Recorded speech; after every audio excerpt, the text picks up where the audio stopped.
God rest him wherever he is. I know that his wife is working out some sort of an agreement now with the University of Texas. For decades, Linda Moulton Howe stayed silent. She saw scary things beneath Antarctica, enormous chambers and temperatures that defy nature. She waited until the risks faded, until time demanded she speak. Now, she is breaking her silence. But what exactly lies hidden beneath the ice? And why was it kept secret for so long? Stay with us to find out. A mind that refused to look away. Linda Moulton Howe, with her education from Stanford, is known for her inquisitive nature and dedication to seeking out the truth. Throughout her career, she has displayed unwavering persistence and a commitment to uncovering facts, rather than seeking fame or recognition. This pursuit of knowledge has often led her down a solitary path, but she remains undeterred in her search for answers. In the beginning of her career, Linda gained recognition for her in-depth investigative journalism. She was honored with several awards, such as Regional Emmy Awards, for her documentaries uncovering important issues. Her focus was on topics like polluted water, dangerous radiation, and threats to public health. Addressing these subjects was challenging and demanded a meticulous approach along with bravery. She paid close attention to the perspectives of experts, medical professionals, and regular individuals impacted by hidden dangers. In 1981, she achieved regional recognition by receiving a prestigious Emmy Award for her film entitled A Strange Harvest, which delved into the mysterious deaths of livestock in Colorado. The ranchers were perplexed by the unexplained losses of their animals and felt neglected by those in power. However, Linda took the initiative to visit the affected areas, interact with the distressed families, and analyze the evidence meticulously. Through her documentary, she shed light on the issue with transparency and composure, which ultimately had a profound impact on her personal journey. Following that incident, the focus of her work gradually changed. She started acquiring details relating to issues beyond environmental harm. Her investigations delved into covert military initiatives. Ex-military individuals started discreetly contacting her. These were individuals with extensive service records and concealed knowledge. Some only shared their experiences post-retirement, when their apprehension lessened slightly, yet the weight of their kept secrets had become overwhelming. Members affiliated with the U.S. Navy SEALs were identified as key informants. Linda approached their claims with caution, conducting thorough background checks, analyzing documents and photographs, and scrutinizing locations. She was meticulous and diligent, recognizing the importance of handling information with care. Linda spent over 40 years establishing herself as a thorough investigator, delving into topics that others in the media shied away from. Instead of actively seeking out unusual stories, she seemed to attract them naturally. Ranchers sought her out when the authorities failed to assist them, while members of the military reached out when they could no longer keep their secrets. Various professionals like engineers, pilots, and contractors shared bits and pieces of information with her, never revealing the full story, but also never completely disagreeing with one another. Patterns gradually emerged as individuals from diverse backgrounds shared pieces of their lives that curiously intertwined.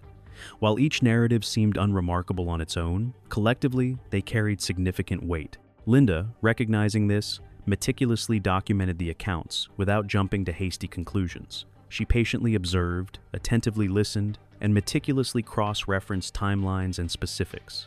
As Linda's work drifted further from the norm, the consequences became evident. Opportunities to speak dwindled. TV networks ignored her. Old colleagues distanced themselves, and once friendly doors shut. Linda persisted, convinced that truth didn't require approval or convenience. Over time, she frequently suggested that certain crucial details could not be disclosed yet. This was not due to the information being unreliable or unconvincing. It was because there were numerous sources who were still alive, still bound by their promises, and still fearful. Linda understood and respected their apprehensions. Therefore, she spoke cautiously and selected her words deliberately. She recounted instances of being prohibited from filming certain things. She talked about being brought to undisclosed locations. She referenced receiving cautions about potential repercussions. These cautions were not delivered in a dramatic or forceful manner. They were delivered calmly and systematically.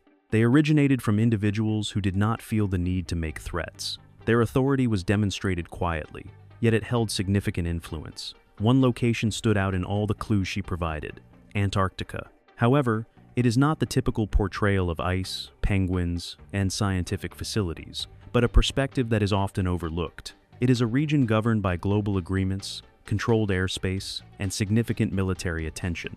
Linda highlighted the limited opportunities for autonomous exploration in this area. Expeditions are closely watched, and movements are closely monitored.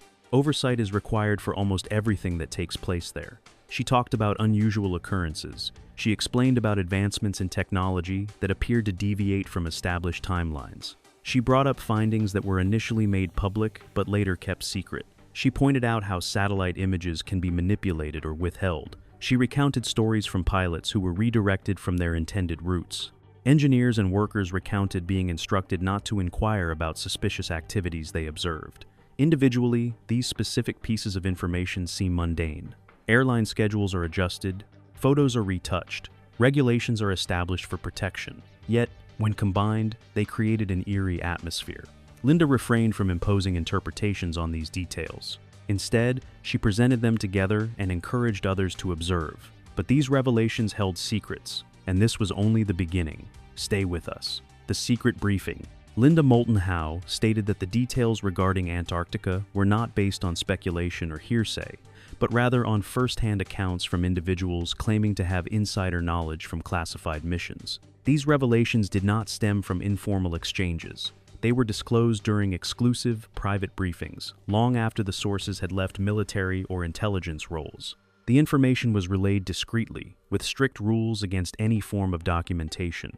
The accounts were delivered cautiously and with a sense of reservation. Linda revealed that certain individuals held back from sharing their stories for a considerable period. For some, this reluctance lasted for many years, extending even beyond retirement when their obligations ceased, but vivid memories persisted. The impact of their past encounters did not diminish over time. Instead, it intensified. When they eventually opened up, they did so devoid of emotional turmoil, almost as if recounting mundane facts instead of remarkable adventures. According to Linda's descriptions, Antarctica is more than just a frozen wasteland.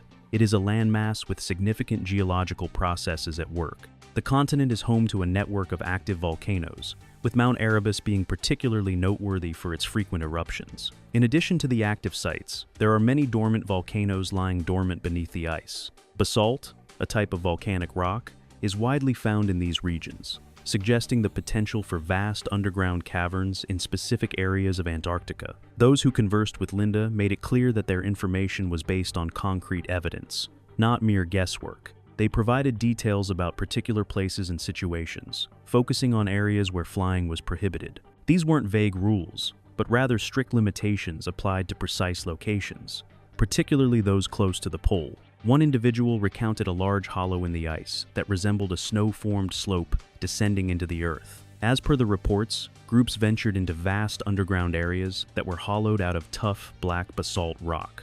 It was claimed that each chamber covered approximately 9 acres of land. The caverns were spacious enough that it required 15 minutes to traverse from one end to the other. The ceilings towered almost 80 feet above the ground. There were no pillars supporting the ceilings from below. The rock seemed to sustain itself effortlessly. The temperature inside these areas was unexpectedly different.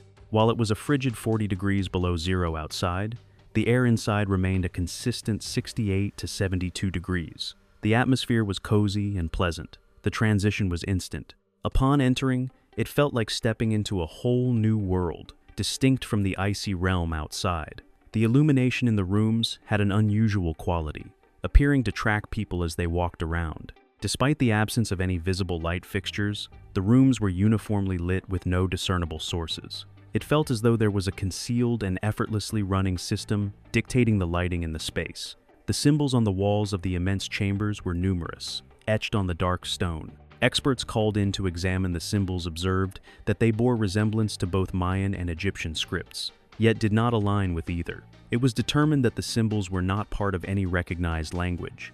All the carvings were etched into the stone at a consistent depth. This depth measured 7 centimeters on walls that stood at a height of 40 feet. There were no visible traces of tools such as scratches, chisels, or drills. The incisions were flawlessly even and seamless. Experts claim that achieving such intricate designs would necessitate advanced technology that can alter stone at a molecular level.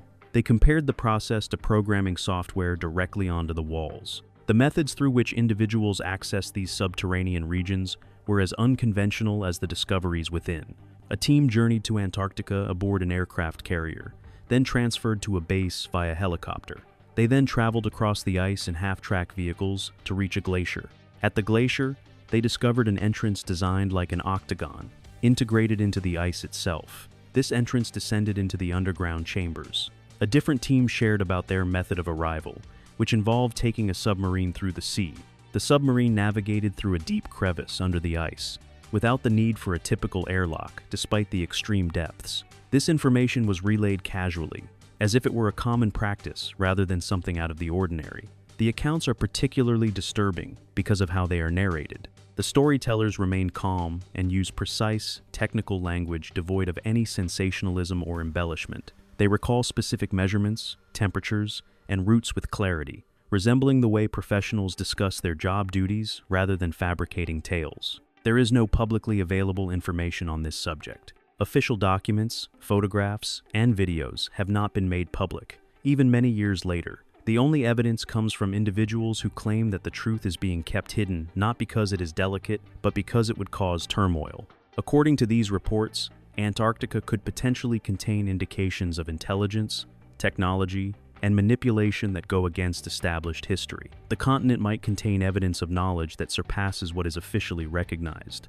This belief persists not due to its impossibility, but because it occupies a gray area between what appears believable and what can be substantiated. The weight of silence. For years, Linda Moulton Howe has been dedicated to uncovering hidden truths that many would avoid. By analyzing patterns, interpreting fragments, and assembling accounts that appeared unbelievable yet coherent, she delved into mysterious realms. Despite facing skepticism from critics who questioned her motives and the authenticity of her findings, Linda remained resolute. The complexity of the truth she unearthed went beyond what the public could comprehend, leading her to maintain a discreet approach. Her decision to keep silent was not due to a lack of evidence, but rather a nuanced understanding of the gravity of her discoveries, requiring careful handling, prudence, and deliberation. Linda's information was not based on hearsay or indirect rumors. Rather, it came from individuals connected to classified networks, who were knowledgeable about the boundaries of secrecy and the risks of breaching them. These individuals were experienced professionals who had sworn oaths and carried the weight of significant responsibilities.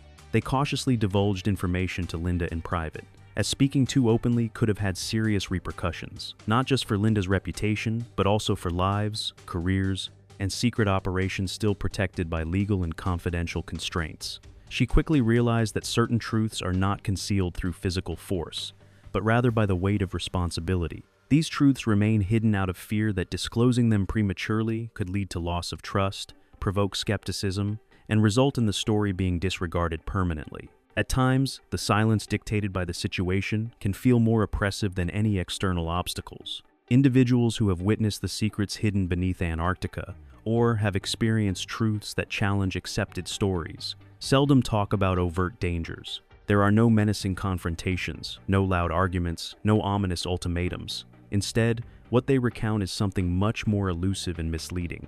It is a subtle sense of coercion, a gentle nudge to cease inquiry, a subtle hint that financial support could vanish, a mention of obligations to loved ones, a professional trajectory suddenly on the brink of collapse. Thriving in this kind of environment comes with a price, and that price is compliance through silence. There are various types of alerts issued in different ways, but they all have a common theme.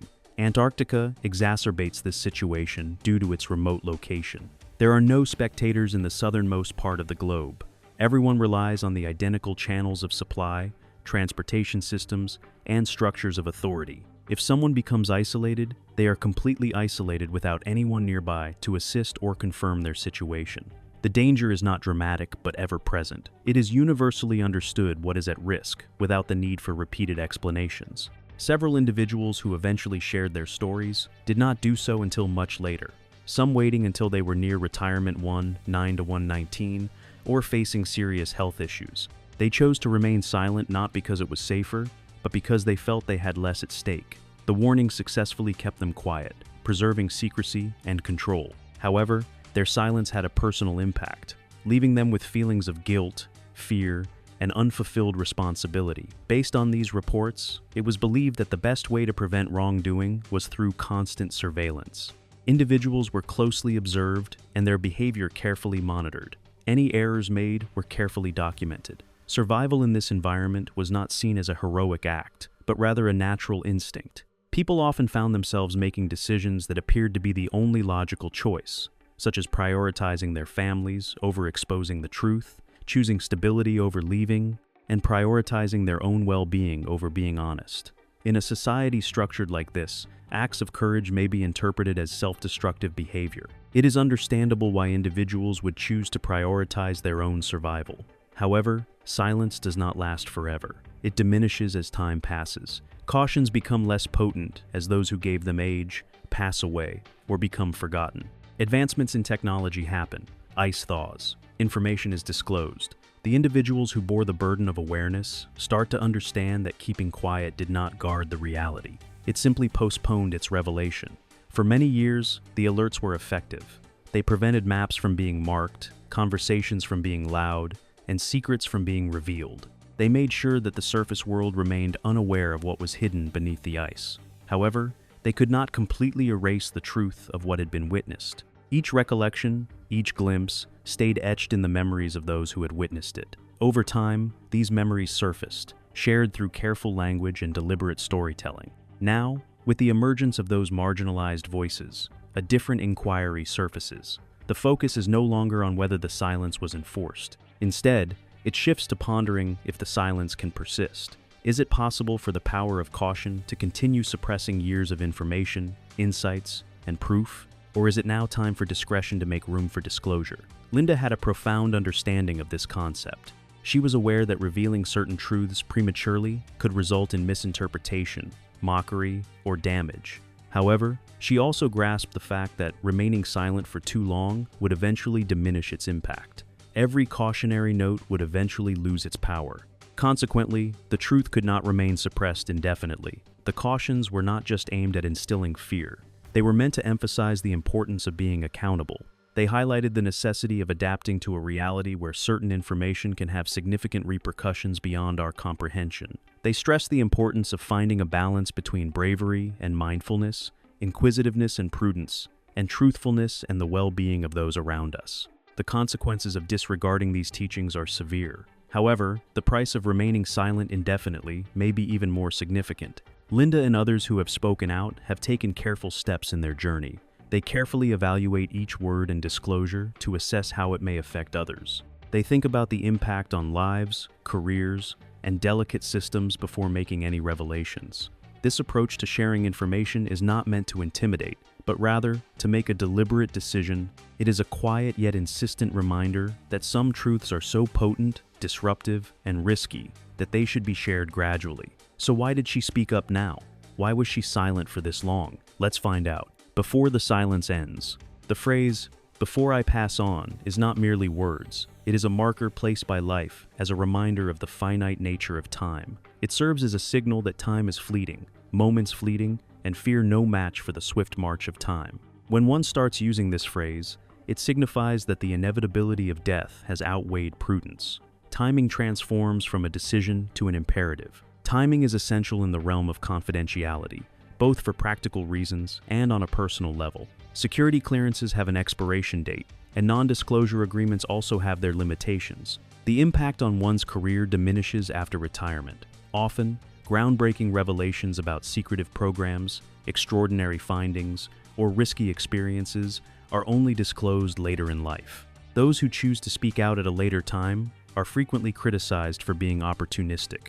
People often question the timing, wondering why the information wasn't shared earlier. Unfortunately, they do not grasp the gravity of the situation. In the beginning of a professional journey, revealing certain information can have devastating consequences. Careers may come to an abrupt end, reputations may be irreparably damaged, and individuals may face serious legal repercussions. There is a lot at stake, including potential imprisonment, financial downfall, and loss of credibility. As people age, the consequences of disclosure tend to lessen. Retirement allows for less public exposure, while priorities shift with time. Life events such as illness can also reduce the risks associated with speaking out about certain matters. Therefore, deciding to disclose information before one's passing should be a carefully thought-out choice, rather than a spur-of-the-moment decision. Opting to speak after the fact demonstrates a sense of duty, It enables individuals to offer precise accounts and impart information while it remains important. It safeguards recollections for future generations. Even though death cannot erase knowledge, it plays a role in determining who will continue to pass it on. People who speak belatedly are not seeking recognition or creating a spectacle. They are guaranteeing that their observations are not forgotten over time. The timing is crucial for Antarctica, as the continent is mostly unreachable. Large areas are concealed by ice, making it challenging to uncover what is underneath. Validating these findings is extremely tough. The accounts from individuals who have examined unusual features beneath the ice have not been completely validated. Communication is the initial stage. Validation is the next.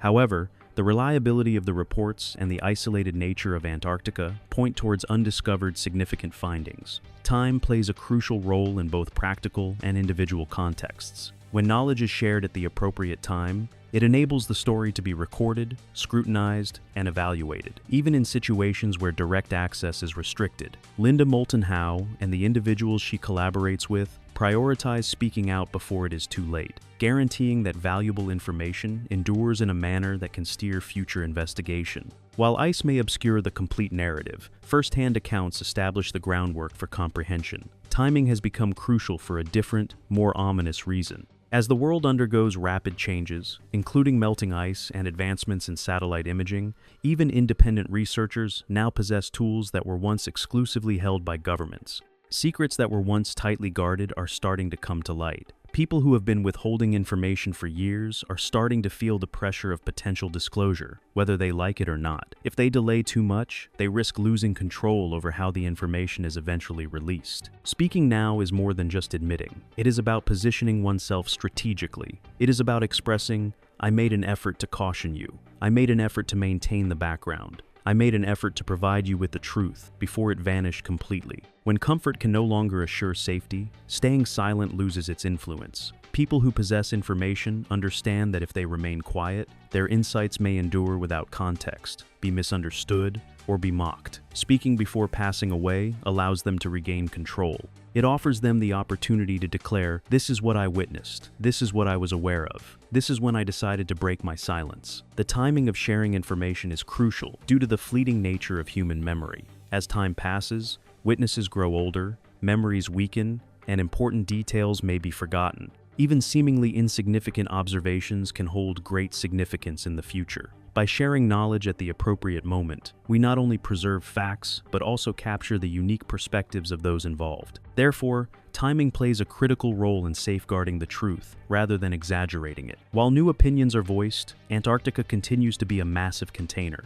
concealing hidden truths below extensive layers of ice. The difficulties of accessing these areas make first-hand accounts crucial. The ice guards its mysteries with great care. Communicating before passing away guarantees that future explorers have documentation of findings, a path to explore, and a foundation for unraveling the uncharted territories. Those who have held on to information for many years feel a sense of urgency and caution when deciding to share it. Time is limited and the information must be shared carefully. Each word spoken is carefully considered for its impact. The disclosure of information is done thoughtfully to prevent any harm to the people involved. Ultimately, choosing to speak before passing away reflects a dedication to honesty rather than peace of mind, orderliness instead of confusion, and remembrance instead of quietness. It signifies an acknowledgement of the limited nature of life and the urgency of certain insights. Those who decide to wait until the last minute do not seek attention, but rather embrace their duty. They grasp the importance of timing and realize that if they stay silent,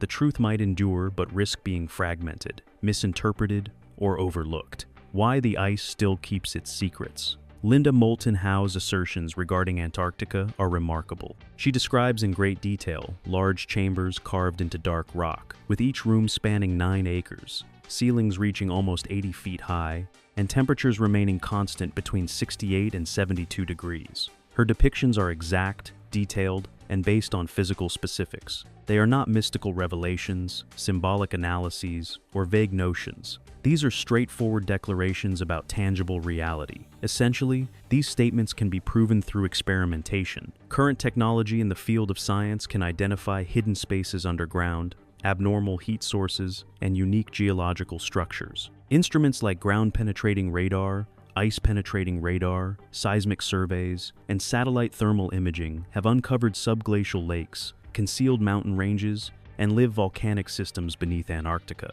Assuming the 9-acre chambers mentioned are real and the internal temperatures stay consistent, with entrances precisely positioned in the ice and rock, there should be detectable evidence that can be measured and confirmed. However, there is no public record of any evidence supporting these allegations. No pictures, radar maps, or rock specimens have been made available to show deliberate carvings that exceed current technological capabilities. There is also no documentation from whistleblowers or engineers to back up these assertions. Even with numerous scientists working in Antarctica year-round through international research projects, no independent verification has been provided. Antarctica is not a desolate place. Various countries have research facilities with sophisticated equipment and collaborative data analysis. The lack of support from the worldwide scientific community is a major issue that undermines Howe's arguments. Simultaneously, the lack of proof does not necessarily mean there is no proof. Findings that are relevant to military strategy or technological superiority have traditionally been kept confidential by governments. Research on nuclear weapons, stealth technology, and satellite surveillance was kept under wraps, despite leaving behind significant physical evidence. In the past, Antarctica was a place where scientific expeditions and military objectives peacefully coexisted during the Cold War. From history, we learn that secrecy can conceal evidence that would otherwise be apparent. While there is no public evidence to support Howe's testimony, it does not definitively discredit her claims. However, it does place them beyond what can be independently verified. Currently, the assertions are in a state of limbo. They are based solely on unidentified sources without any specific dates. Eyewitness accounts, although genuine, are considered the least reliable form of evidence. People's recollection can be faulty, and their perception influenced by preconceived notions. Claims that cannot be verified cannot be objectively evaluated. Nevertheless, Howe's narratives continue to endure. They exhibit strikingly similar details among various individuals, over different periods of time, and under varying circumstances. The recurring motifs include vast subterranean spaces, polished black basalt formations, defined shapes, consistent temperatures, and surroundings that appear artificially controlled. The consistency of these claims gives them a convincing quality, even without tangible evidence. These claims fall somewhere between guesswork and thorough examination. They push back against official secrecy, encourage further review, and suggest the existence of hidden structures beneath ice layers rarely explored by humans. However, lacking physical proof, these claims remain in the realm of personal accounts rather than proven facts. They do not definitively prove a hidden reality, but they also cannot be completely disproven. At this time, it is important to be careful in drawing any definitive conclusions. Howe's research holds on to evidence that could be better understood with new information in the future. It is possible that advancements in technology, further investigations, or disclosure of previously classified records could shed light on the accuracy of the claims. Alternatively, they might be rejected as myths arising from a culture of secrecy, influenced by individual perspectives, and maintained due to a lack of openness. Until more is known, these stories exist in the realm between creativity, communication, and tangible evidence. The ice continues to triumph in this manner. It guards its mysteries closely and keeps its puzzles hidden not due to their absence, but due to the harsh conditions that make confirmation a daunting task. The immense icy terrains, constantly moving glaciers, extreme cold, and remoteness all contribute to the near impossibility of exploration. Despite advancements in technology like satellites and instruments, Antarctica remains a formidable obstacle for human exploration. The ice preserves its secrets, its unexplored chambers, and its unknown anomalies. However, the significance of these narratives remains relevant. They serve as a lingering potentiality. They establish a foundation for upcoming exploration, a point of origin for examination. They prompt interest and analysis, even without confirmation. Howe's research underscores the idea that not all reality can be readily perceived, quantified, or recorded. Occasionally, the truth lingers hidden, buried beneath layers of obscurity, endurance, and clandestineness, awaiting the time when society is prepared to acknowledge it. At this moment, the ice holds all the answers and acts as a guardian of secrets. If you enjoyed this video, like and subscribe, and also click the next video shown on your screen.